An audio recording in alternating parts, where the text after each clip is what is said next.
So welcome everyone to the fourth DIY Cultures, DIY 2016. This session is called DIY Remembrance, and it's about public memory, things we remember, and how and the politics of memory, and how remembering is the ultimate struggle against power and injustice. I'm absolutely honored and delighted to invite one of my heroes and inspirations, who's Sheila Coleman from the Hillsborough Justice Campaign. There's very few times where I feel absolutely delighted and happy when I see the front page news, but it was absolutely wonderful to see the Hillsborough Justice at Large headline. So I'd like a cheer from everyone for the Hillsborough Justice Campaign.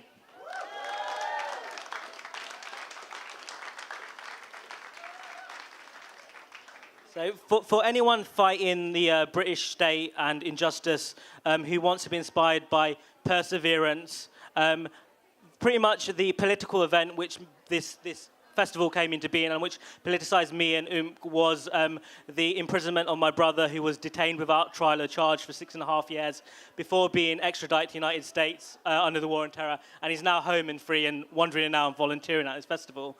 And this festival is a key part of it, but there were so many overlapping things between everyone fighting injustice by the police or the state or the Home Office and so forth, and so much to learn. So the one place which we saw truth and solidarity before the newspapers and the mainstream media was in the world of Hillsborough Zines. And Sheila and I met each other in Liverpool recently, and the Hillsborough Zines came into conversations. So Zines can be the truth slayers and create forms of solidarity and truth way before the mainstream, which Sheila's going to talk about now.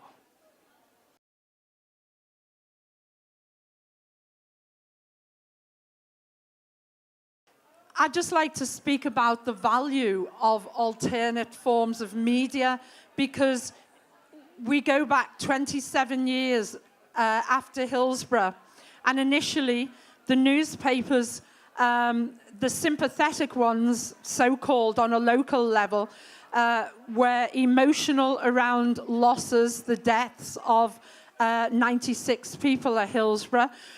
But at a national level, there was a picture painted of what had happened that day, and it very much was victim blaming, because by blaming the fans, in effect, you are blaming those people who died as being somehow complicit in their own deaths. And we all know the notorious Sun headline in a bit. Becky's T-shirt says on the back what we always say is, don't buy the Sun. But it wasn't just the Sun. It was mainstream media. And as we progressed in terms of those lies being entrenched within law, being entrenched within legal decisions, there was a fundamental injustice. There was a cover-up, there was a conspiracy. Sadly, that was only corrected last month in April, when unlawful killing verdicts were finally recorded against the 96 people who died at Hillsborough. 27 years of campaigning is a hell of a long time. And those people affected weren't politicos, they weren't politically active, they were ordinary people who lost their loved ones. And the awful thing about that was, on top of losing people so tragically, they then had a really tough time of having to wise up and realize what the state was doing to them. They had a very steep learning curve, because a lot of the families, not all, and Becky will speak about this more than me, but a lot of the families believed in the system, and they couldn't believe that something like this could happen, and the system had let them down. And time again, they kept going back and kept getting pushed out, the lies perpetrated through the media. So those people who saw what was happening, my own background into this was as an academic researcher. So I attended all the original inquests way back in 89, 90, and saw the cover-up emerging. So we had to look for other avenues. How can we get the truth out? How can we get other people to listen to what we're doing? And one way we could do that at the time, because we are talking very much pre-internet for most of us, was fanzines. This particular fanzine was run by friends of mine in Liverpool, and all of them football supporters. And it was known for being quite cutting, really just taking the piss out of things, joke one another, whatever. But they stepped up where it mattered, and they would say, will you write something for us? And they would publish it. They were the only people who would publish the truth. And the other night, some of us were at an event, and I was sitting with a guy from another fanzine that did us gave us a lot of support, Read All Over the Land. And I made reference to the fanzines and what they did. And they said, oh, we wouldn't edit anything, we'd just put in whatever you wanted. So in terms of running a campaign, they elevated the status of our campaign. And they could have gone out of business if the police had chose to target them. The point is, you always have to find an avenue to get the truth out. And so when the Justice Campaign came into being, and we started with stickers, badges, posters about Don't Buy the Sun, these fanzines would print the stickers, they'd print the posters, they'd say when there was an event on, they raised funds for us. But more importantly, when there was dirty dealings going on, and we wanted it out there, they would print it. And that was invaluable to us. It really was, in terms of progressing the campaign for truth and justice. So I can't pay enough tribute to these. They ran on a shoestring, loads of them. A lot of them went out of business. We had this, we had Read All Over the Land, we had When Skies Are Grey. In later days, we had Boss magazine. And the good thing about that was a whole new generation of people, young people, who would have been babies at the time of Hillsborough if they were alive. They carried on the fight, and they were even more cutting edge. And, you know, it wasn't, boss is something we say in Liverpool. We say something's boss, meaning it's good. It's an expression. And they carried on. For us, the inspirational thing in that was that it was a new generation of people saying it. In the meantime, we had the common use of the internet. And my argument is good people always emerge. And I was in Sheffield, ironically enough, at an event where they let us have a stall out in the open somewhere. I can't remember, one summer's day. And someone came up to me and said, I'm going to do you a website. And I said, oh, I don't know you, mate. Who are you? Because obviously you get suspicious. You go, is this a copper or whatever? And he went, I'm friends. And he said he was friends with someone an anarchist who I knew. And I went, oh, that's nice. Yeah, fair play. Didn't think I'd hear anything more from him. He said, I'm moving to Liverpool. And he did us our website, which took us to another level, because that took us to a level where we became a serious threat. We were hauled before the courts. We were threatened with imprisonment before we even launched it, I have to say. It wasn't even online. When one day before the anniversary, I was sitting in the High Court in Leeds with some bereaved families and survivors, and we were all getting threatened. We would all be put in prison if we didn't comply not to put the website up. So we played ball for a little bit and said, okay. And then when we did put it up, it ran for 1 week before the server was then threatened with imprisonment. The server panicked, didn't want to lose the business, pulled it. But it just meant we took we realized we were onto something, because all we were doing was telling the truth. So we could have challenged it through the courts, but the website would have been down for that duration of time. Instead, because the main thing to us was getting the message out, we decided the best way we can proceed with this is keep getting the message out. So we went abroad, and we went to Holland, and we teamed up with people who would host our website and would take on the state if they were challenged. They were serious people. They used to host the website for ETA and other people. And they were made up of radical lawyers in the main. And so we just then would encrypt our information, get it over there. And to this day, now the so-called truth is out, we still host it abroad out of respect for brave people who would stand by us. But we had to do it abroad. And on numerous occasions, we had to go abroad for publications. We would push things in America, ironically enough, where people would get things in papers we couldn't get here. But in the main, the internet proved invaluable. And then further on, as we come to the 20 years, over 20 years of the campaign, with the advent of Facebook and Twitter, we then enabled the first e-petition in Parliament to go right through the system. You know, I've said it before, but the e-petition was a sop by the coalition government, a sop to democracy. Well, if you don't like something, get 100,000 signatures, and then we'll have a few backbench MPs, debate it and see whether your cause is good enough that it'll be debated in the House. They thought no one would get 100,000 signatures. We got 140,000 signatures in just over a week. We did that by utilising Twitter above all else. And we then pursued it right through to a House of Commons debate. So every time the state tried to shut doors, we'd find a way of going round the back. We didn't do it once, we did it 3 times. We successfully got e-petitions through into Parliament by utilising social media. And I say that because why it's important is we still have to do that.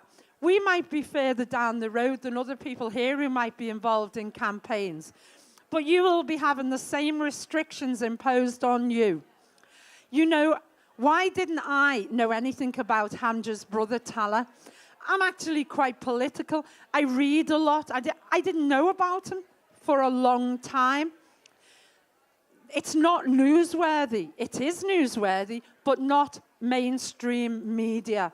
You will be marginalized to, a few lines, whatever. And that is why social media is so important. It is the only way you can stay one step ahead. And they always have to play catch up with you.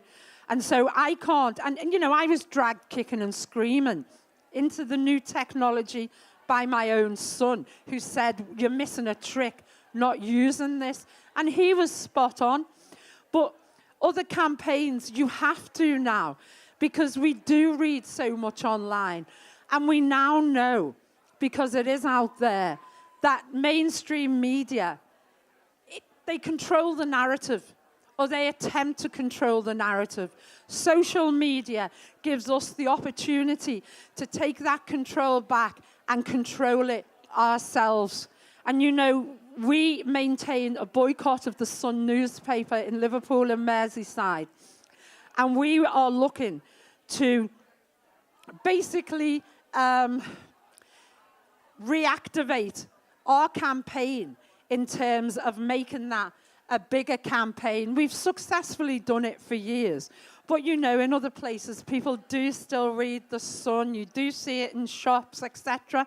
So it's not just Hillsborough. I mean, I didn't buy the Sun or read the Sun before Hillsborough. Lots of people did. I know a lot of the families read it, men in particular, because they liked the sport in it. Well, the point is, people saw the news of the world off. They only saw the news of the world off when it started to attack the rich who could fight back. If you think of, the hacking scandal and then the subsequent Leveson inquiry, it arose because the media started to invade the privacy of famous people and people who could fight actions and fight back. And there's Tom Watson, the MP, always said whenever I've spoken to him, you're pioneers. And I said, what do you mean? He says, you in Liverpool took on News International, and it took the rest of the country 23 years to catch up with you. and realise what these papers did. But they saw off News of the World. All we didn't have money to fight legal cases. All we had was people power. We had mass burnings of that paper because we were so outraged. And I think if Hillsborough serves as anything, it serves as an example of a grassroots campaign where ordinary working class people have a sense of right and wrong, of justice and injustice. And if there's nothing else, no money, anything, we go, we don't care. Somehow we'll make this happen.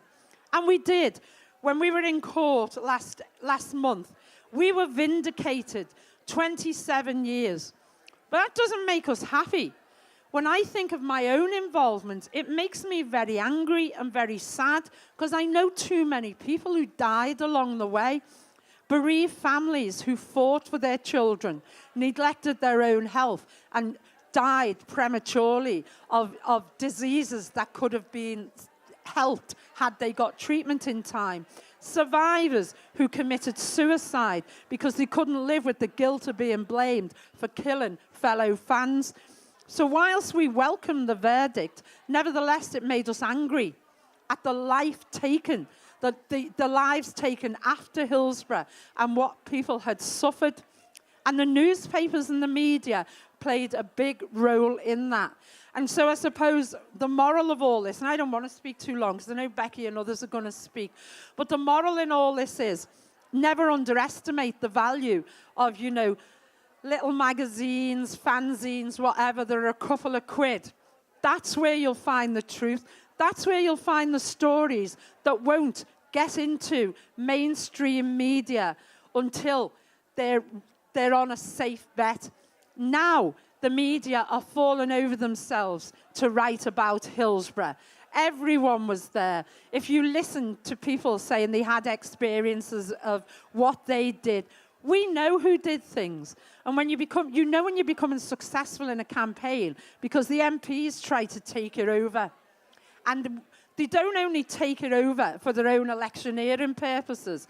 They co-opt people close to the disaster who are seduced by the importance of MPs, thinking, oh, they really care about us. Well, no, they don't. And I'm quite happy to say the Labour Party in opposition is now, I think, in terms of campaigning for the next election, are now and will ride on a social justice ticket. Some of them couldn't spell the word justice, let alone describe what it was about or partake in it. And that is so frustrating that they use it. And let's forget, this wasn't party politics. The Labour Party were in office longer than the Tories throughout those 27 years. Did they do anything to help families? No. They further entrenched a conspiracy and cover-up through a lot of MPs, but primarily through Tony Blair and Jack Straw as the Home Secretary. Absolutely appalling. And other people now riding on the coattails of success, if you like, did absolutely nothing. Listen to their paymasters. Andy Burnham, when he raised the issue of the Sun with Tony Blair, when he was Prime Minister, was told, oh, well, we don't want to upset Rupert Murdoch, you know, because he backs us. So what did Andy Burnham do? This person who's the saviour of Hillsborough now. He put his head down and went away and did nothing, and that's by his own admission. So these are the kind of people who are shameless in appropriating not other people's experiences, but also the efforts of their campaigning. Never listen to what they're saying, because this was a grassroots campaign that got it to that result last month. It wasn't MPs. I always say, there's people, you know, to use a grand national analogy, people got on board after everyone else had jumped over Beecher's Brook and they were on the home straight. Simple as that. And it is to their shame, but to our credit, that we stuck with a campaign through very dark years. And if it hadn't have been for brave people running fanzines like this, it would have taken us even longer. So please, always look to alternatives, because you're never going to get it out of mainstream media, whether that be newspapers, television, whatever. If you want the truth out, sometimes you've got to go a long way from home to actually get it. But thanks very much.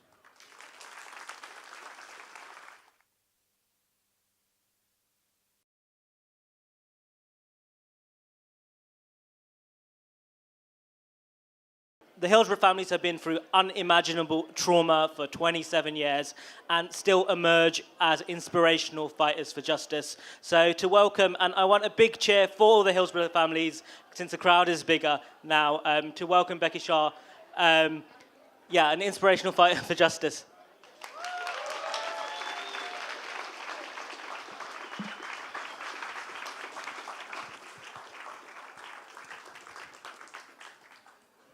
I'd just like to say thank you, big thank you to Hamja for inviting me and allowing me to speak at this event. I feel very privileged. And before I say anything, I would just like to say some words about my fellow speaker, Sheila Coleman. Sheila Coleman is one of the most inspirational, amazing campaigners I have ever met in my life. And she has a very, very special place in my heart, because without her, we would never, ever have had justice. And that is a fact. And that is an understated fact. And without Sheila, a lot of families and a lot of survivors would have fallen to absolute pieces and would not have been around to see the justice that we experienced 1 month ago. So please, can I have a massive round of applause for Sheila?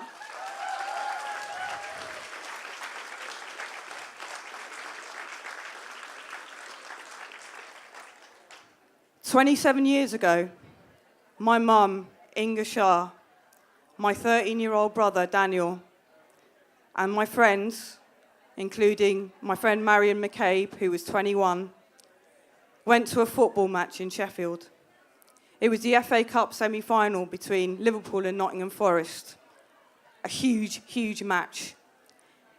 There'd been the same fixture the previous year, also played at Hillsborough. I was there. I stood on the Leppings Lane terrace. I was crushed that year in 1988.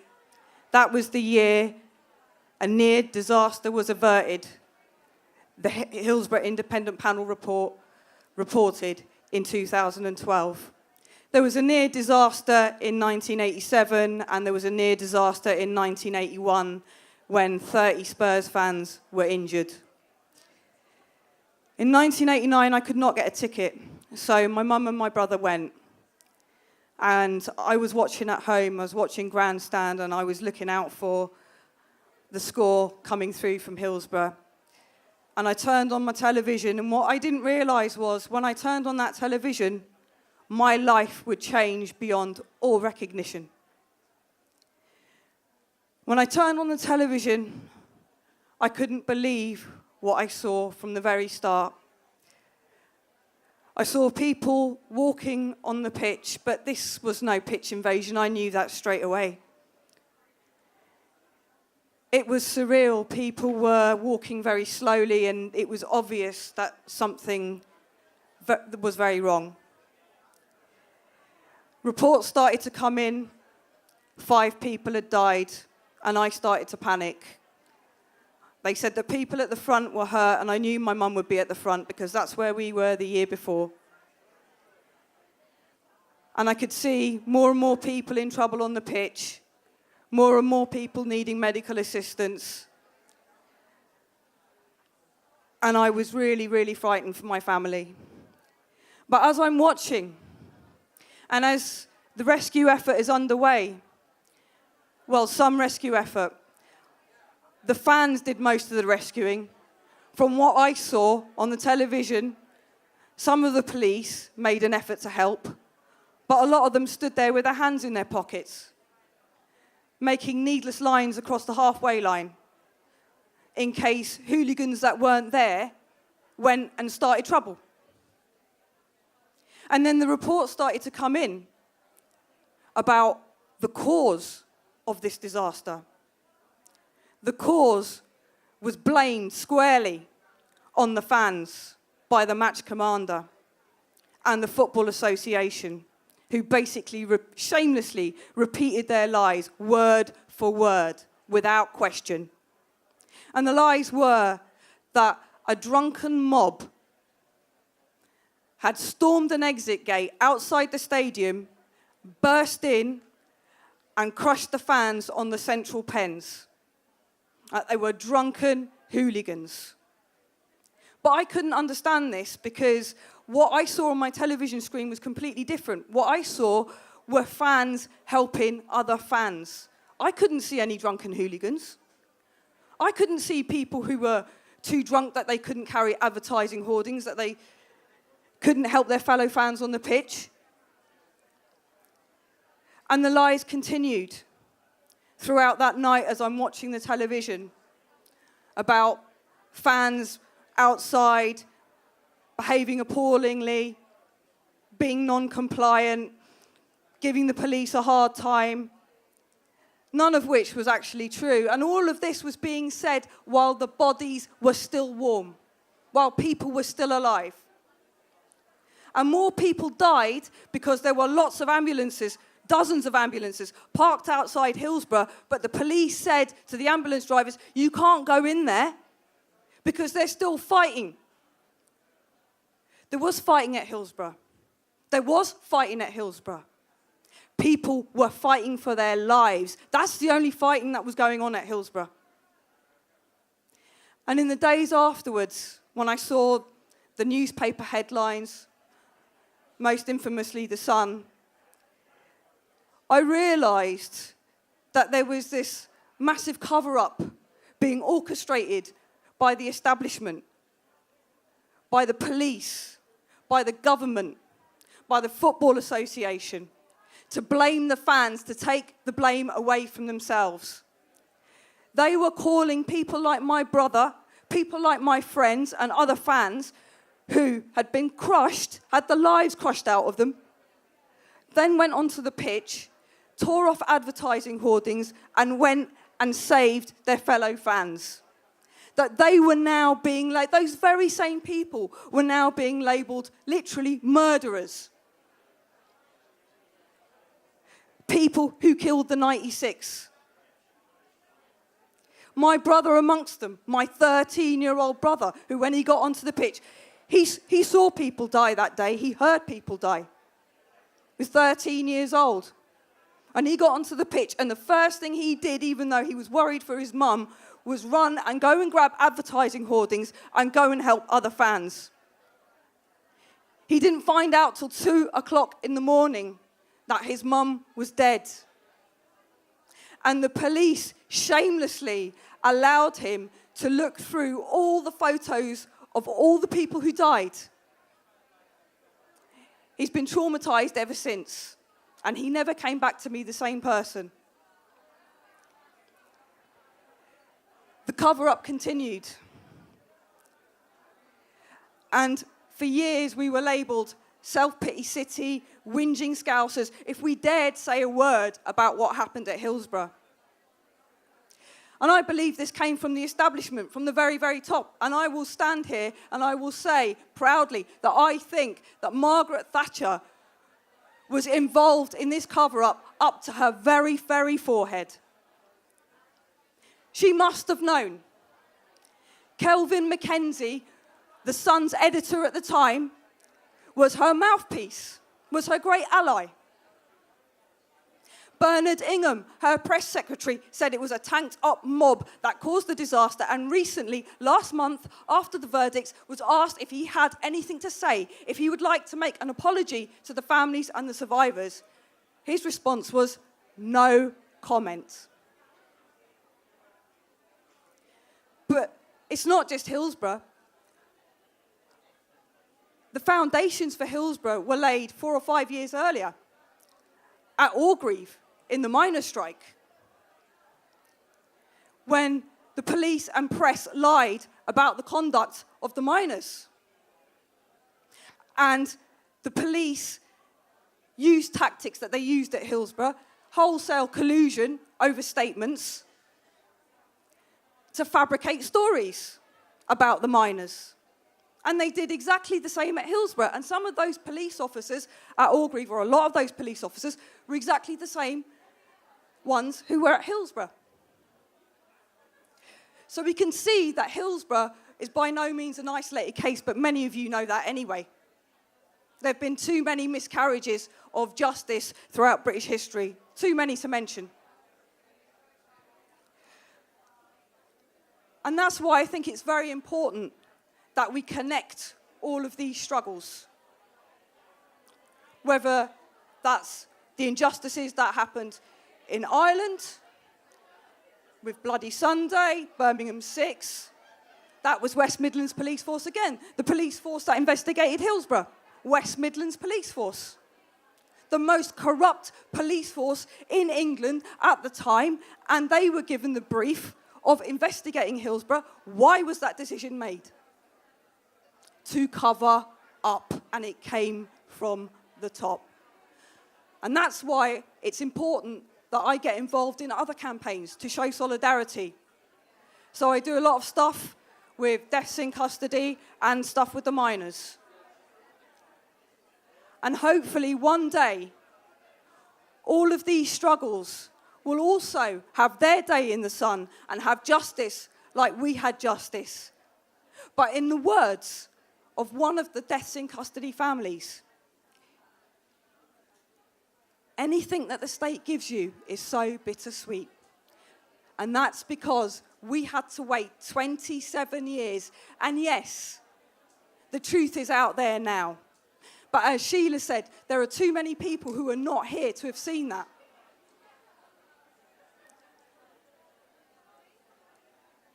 Thank you very much.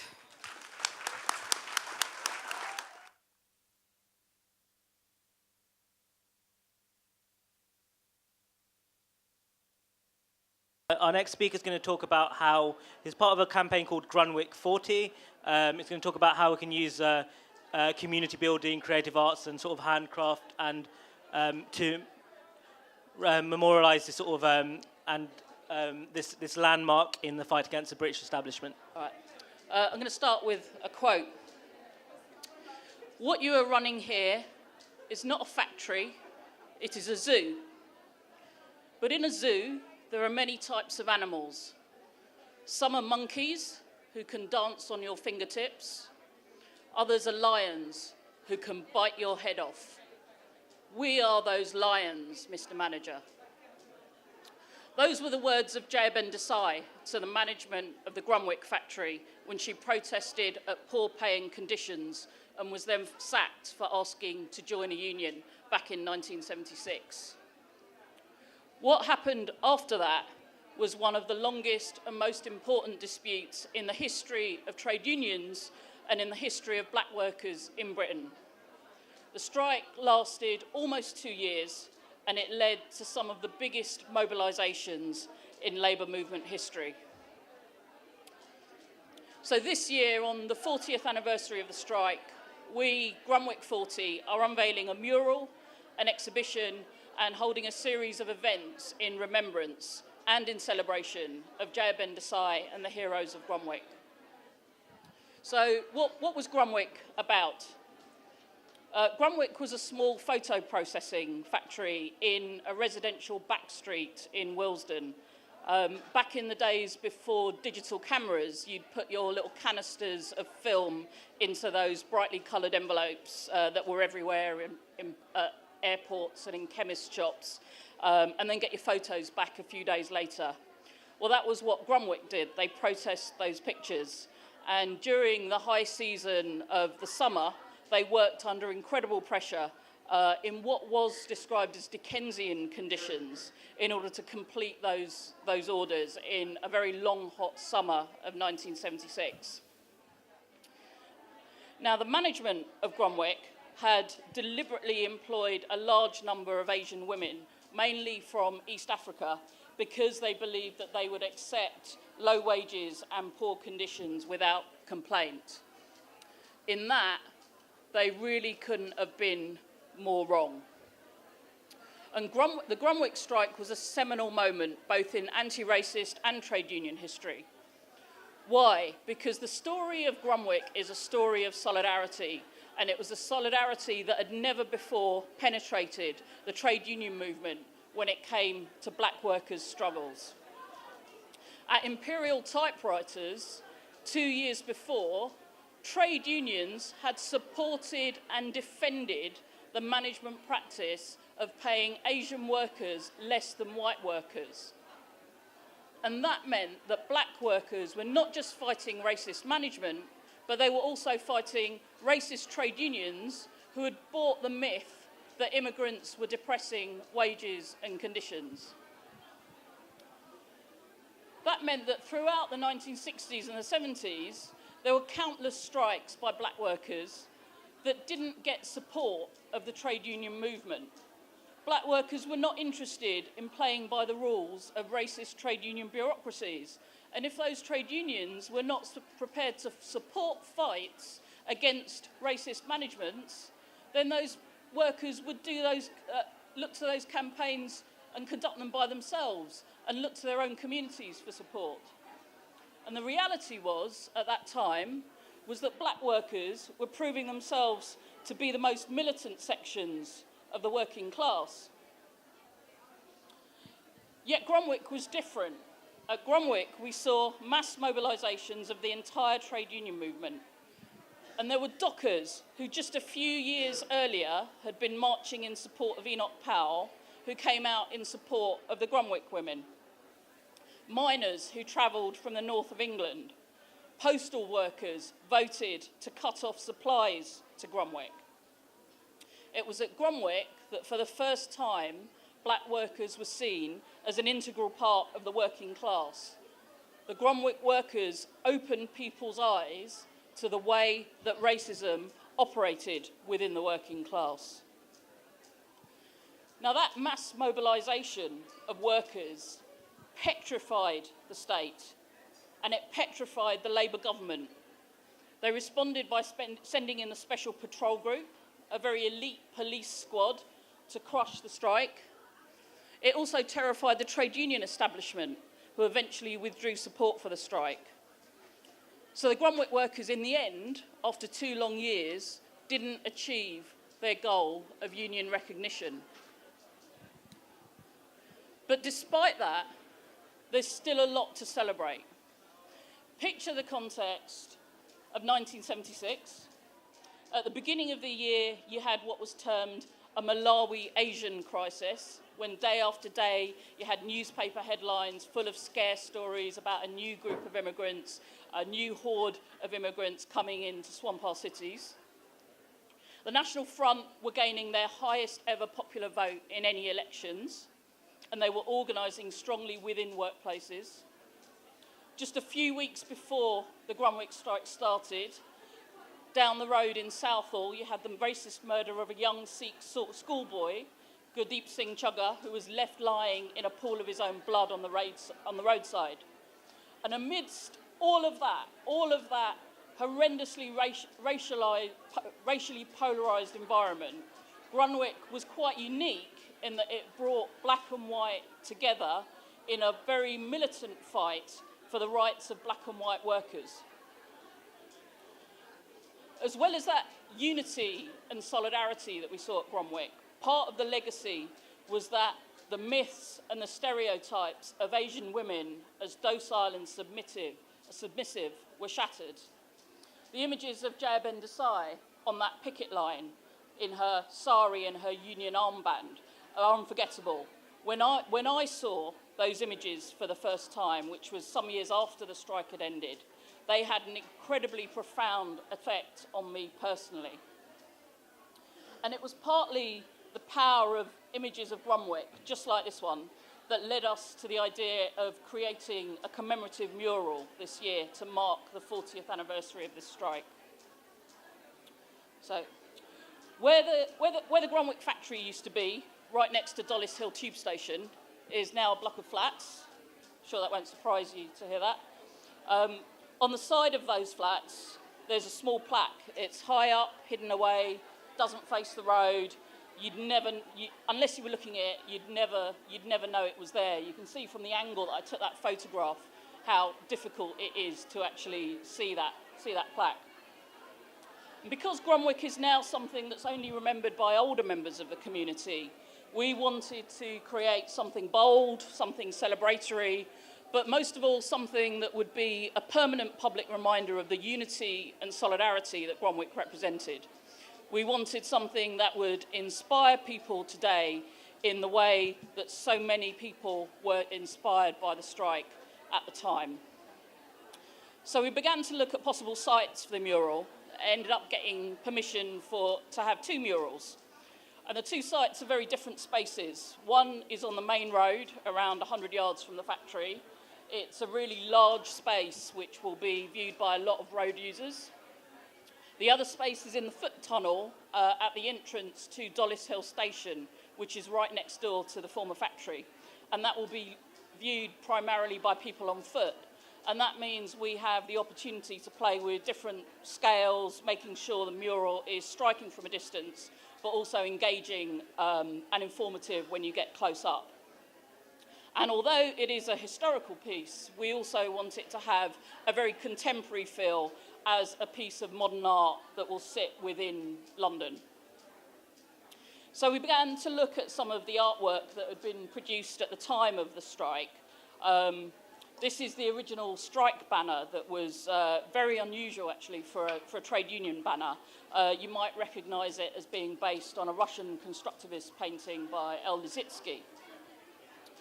We also looked at 2 paintings by Dan Jones done at the time of the strike, which also have very different scales. This one was done to mark the end of the strike, and this one gives a sense of the crowds and the mass pickets at the time, and has actually become very iconic when people talk about the Grunwick strike. And here you can see Jayabend Desai, the strike leader, on the picket line, actually holding a picture, holding that original painting, and that original painting is now in the Brent Museum at Willesden Green. So when we conceived the idea of the mural, we wanted this to be a community mural in which the involvement of local people, both those who remembered the strike and those who were probably too young to know about the strike, would be involved. So we conducted an enormous crowdfunding campaign, during which we raised almost £20,000 so far, and we engaged an artist to run a series of participation workshops. We took a number of black and white photos from the time and very highly contrasted them. People at the workshops were able to choose one of those images. They could personalise them if they wanted, and they created a stencil which was then screen printed. And we had some incredible participation at the workshops. We even had 2 women who brought along an old photo of their mum and their aunt on the picket lines and used that to create a stencil. And we had some really extraordinary work going throughout the workshops. What was really nice about this method of creating stencils is that it was very, very accessible, and it enabled people of lots and lots of different abilities to participate, whether they regarded themselves as a creative person or not. So all these pieces that we've created over these workshops are eventually going to be digitised, and they will be combined into a final mural which will be unveiled in Willesden this autumn. Alongside the mural, we'll be organising a major exhibition about the strike at the Brent Museum, again in Willesden, and a series of learning events which will look at the lessons of Grunwick and what it can teach us for the future. There's a lot going on with this commemoration activity, so if you want to find out more, please do check us out in social media. We're Grunwick40, that's Grunwick40 on Twitter and Facebook if you want to get involved. We're incredibly proud of this part of our history, both as black workers, as local residents, as anti-racists, as trade unionists. And we're really incredibly excited about this project as a way of commemorating a radical past that would otherwise be forgotten. So we all here stand on the shoulders of people of pioneers like J.A. Ben Desai and the Grunwick strikers. So it's time for us to do justice to that legacy and make sure that that history is not forgotten. Thank you.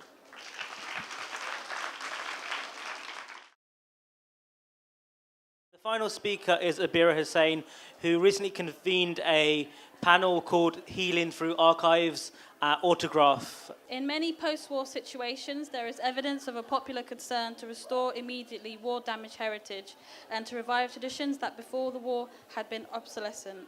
This concern seems to answer to a strong psychological need to re-establish the familiar and the cherished following a phase of violent disruption of normal life.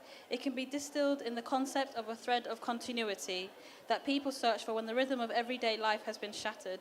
In such situations, the crucial role of culture must be recognized and incorporated early in the recovery process. So this was my, train of thought when I began this project at Autograph. Some of you may know it's based not too far away from here in Rivington Place.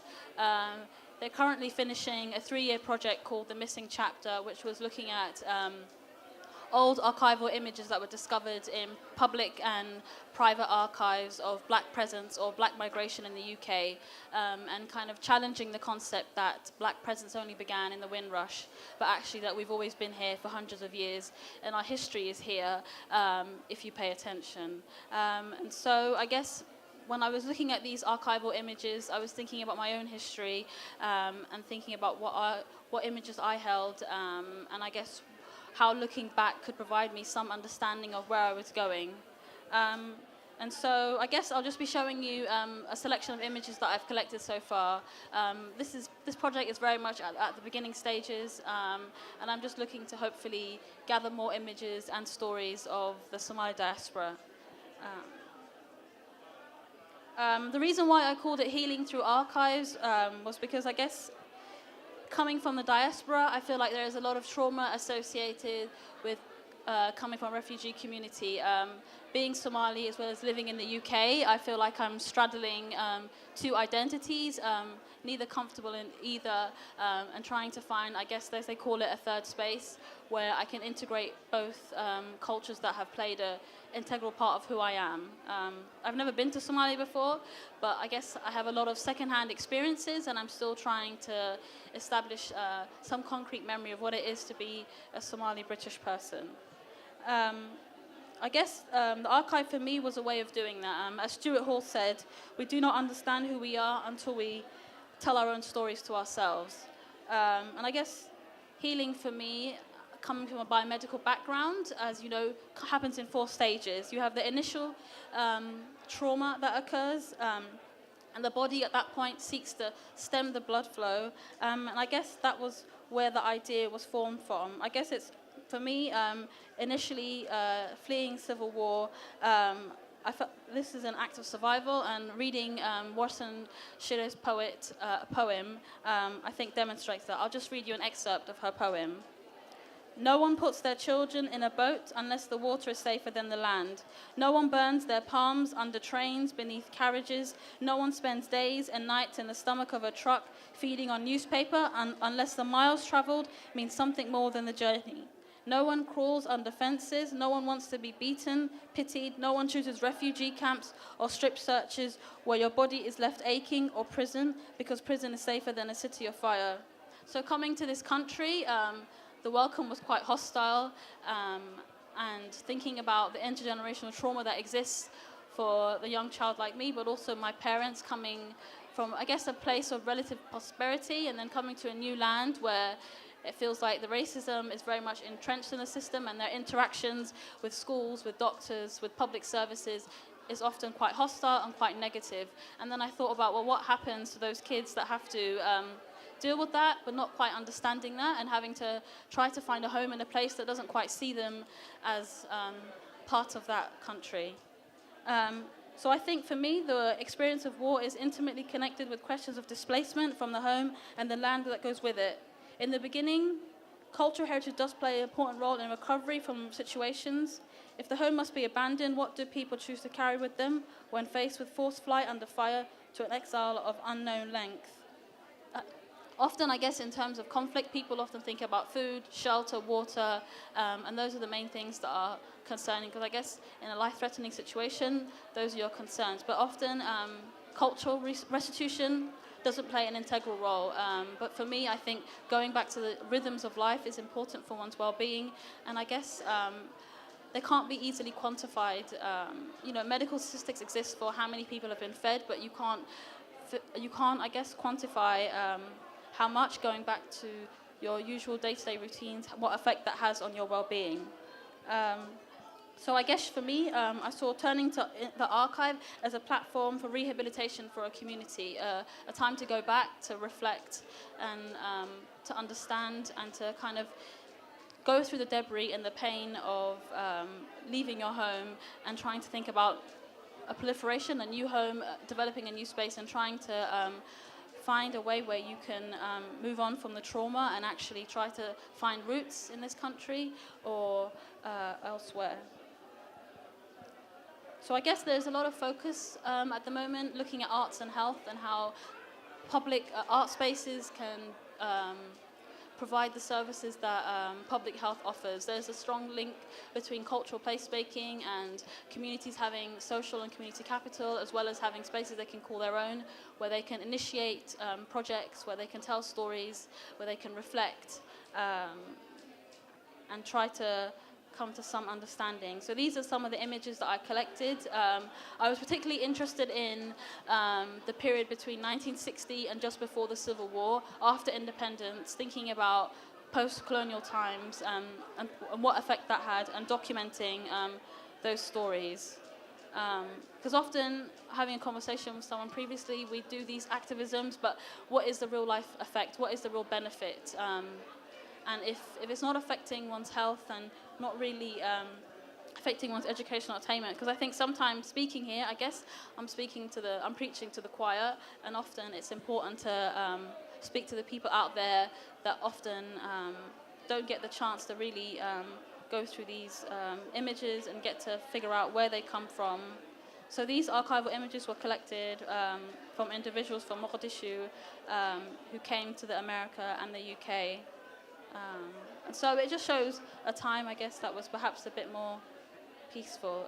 So I guess I'm hoping, in the end, I want communities to consider how central culture can be for their well-being, as well as regenerating, and as well as economic growth. Thank you.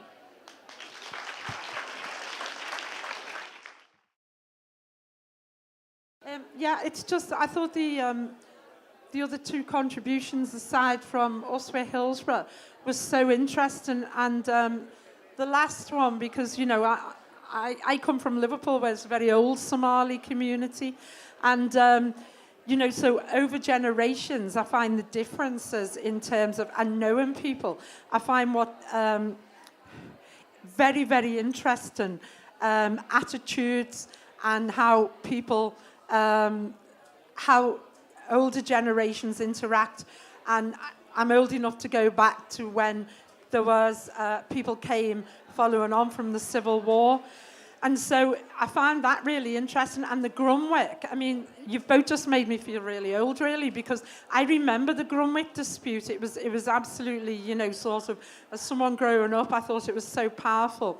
And I work for a trade union now, and I think it really is to the shame of a lot of trade unions, how black people were treated, and to some extent how they still are. And I think it raises that other issue of how you can play with equal opportunities legislation to cover your back, but never really alter anything. And I think it leads on to the last contribution, because you can talk about the very survival, subsistence of, the poem was so powerful. You need food, you need money to survive, etc. But the damage done to people and the trauma that you bring with you from who you are, where you've come from, who you come from. My family, I come from an Irish family. So until you understand that, and it's spot on, and I just found your work really interesting. So I've really got a question, but I just thought they were brilliant contributions, both of them. Thank you. Thank you. So there's a recent government e-petition about putting Hillsborough on the national curriculum, and I'd like a response from all of you about whether the work you're doing can be integrated into institutionalized learning, like the national curriculum, like public service like the BBC, and whether that would be a good thing or a bad thing, what would be lost, or is that something we should all fight for and aspire for? Hello? Yeah, I would agree with that, actually. Being a black person, our history is relegated to usually 1 month, if we're lucky. So I think it's important for one to understand their history, to know their history, to take pride in their history, and yeah, having services integrated, being part of the mainstream, I think is vital, rather than being left to the fringes or being under the bracket of community.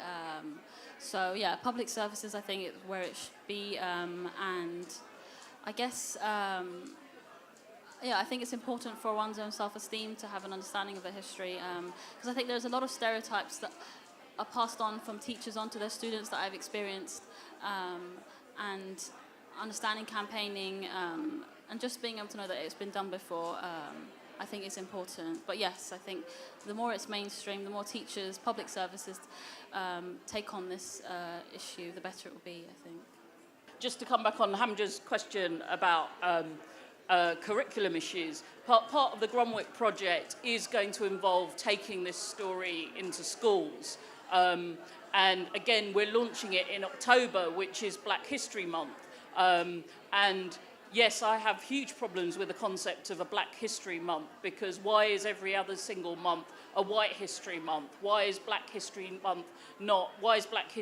not marked every single month in the school calendar?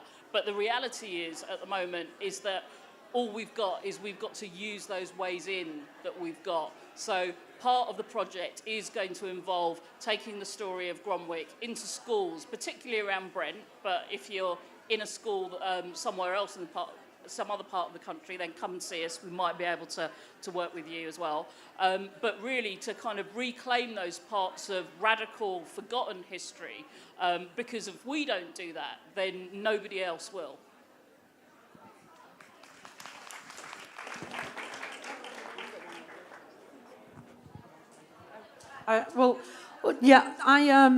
With regard to the petition about Hillsborough being on part of the national curriculum, yes, I think it should be, but it should be part of a bigger picture around social injustice. I think to single it out, when you single anything out, you effectively depoliticize it. You have to see it as part, and what we would argue fiercely, that the cover-up following the Hillsborough disaster was a state, an establishment conspiracy and cover-up. And that is not an isolated incident. So I would love to see Hillsborough as part of a bigger section on the national curriculum around miscarriages of justice, incorporating the horrendous injustices of the 70s and 80s, Birmingham 6, Guildford 4, black deaths in custody, which is, it never ceases to depress me that the number actually goes up, not down, of black deaths in custody.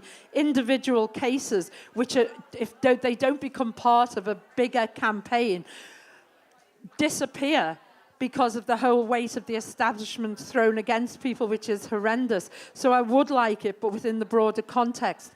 What worries me about schools and young people generally is the notion of citizenship. And to use a concrete example, my 6-year-old grandson came out of school the other week very disgruntled with 2 sheets of paper, which he flung at his father. And he said, "What's the matter?" And he said, "You can take them. I don't want them. I'm not singing Queen songs." And what he meant was, his father showed it to me, and it was headlined British Values. And we were supposed to teach him not only God Save the Queen, but Land of Hope and Glory and Rule Britannia. So quite rightly, we told him he didn't have to do it. But as well presented him with the argument as to why they weren't his values. And it's very important in the context of what we're talking about today, that we are proud of who we are. We're proud of our ancestry. And that is what has to be recognized in this country. You shouldn't be subsumed under the dominant culture, because every one of us has earned our right to be here. We are part of the one race, the human race, in that respect. And the idea that we're only here if we accept the dominant value of the country, I can't subscribe to, and I'm certainly not having my little 6-year-old grandson singing those songs. I have to say as well, there were also 1 or 2 Beatles songs thrown in, and he didn't like them and wouldn't sing them either, which I wouldn't have minded. So, but yeah, thanks.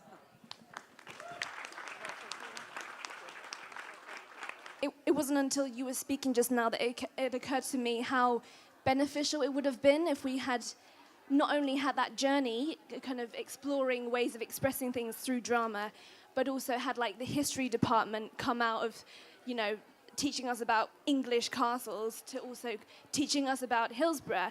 And like if the art department had also kind of encouraged us to do things that, you know, you're doing with the stenciling, and, you know, if, you know, archiving, you know, I didn't even know about that until, you know, I left university. So, I mean, all these things, you know, you come out of school and you learn. But, I mean, I suppose I'm glad that I learned about Hillsborough then at all, because, you know, then I had that consciousness. And, you know, I never learned about the Somali diaspora, never learned about the Chinese diaspora, never learned about strikes or riots or rebellions, uprisings. I mean, you know, there's a reason for all that. But, I mean, yeah, that's not a question, but, I mean, I guess echoing that point of working together and kind of learning more things on your journey to kind of add to your kind of toolbox of things. Glad that you had someone within the school that obviously had a level of understanding to present it in a sensitive manner. Because when I was speaking at something the other night, there were two young men there who are friends of my son's, who are both from Sheffield. And one of them, his parents were originally from Liverpool, and his father was actually at Hillsborough as a medical student at the time. And throughout his school years, he was constantly berated, not just by other pupils, but by teachers in the school, when he wouldn't buy into the myths and the lies that he was being told in the school. And every year, he would ask for a minute's silence, and he would be shouted at. He's been sent out of class because he wouldn't buy into the lies of Hillsborough, etc. And fair play as from a young child to stand his ground. And when the verdict came out the other month, one of the teachers from the school got in touch with him and said, "I'm sorry, you were right." So it does always take people, and so fair play to whoever was doing that within the drama department, that they had that level of sensitivity, albeit around 2 very different disasters. Yeah.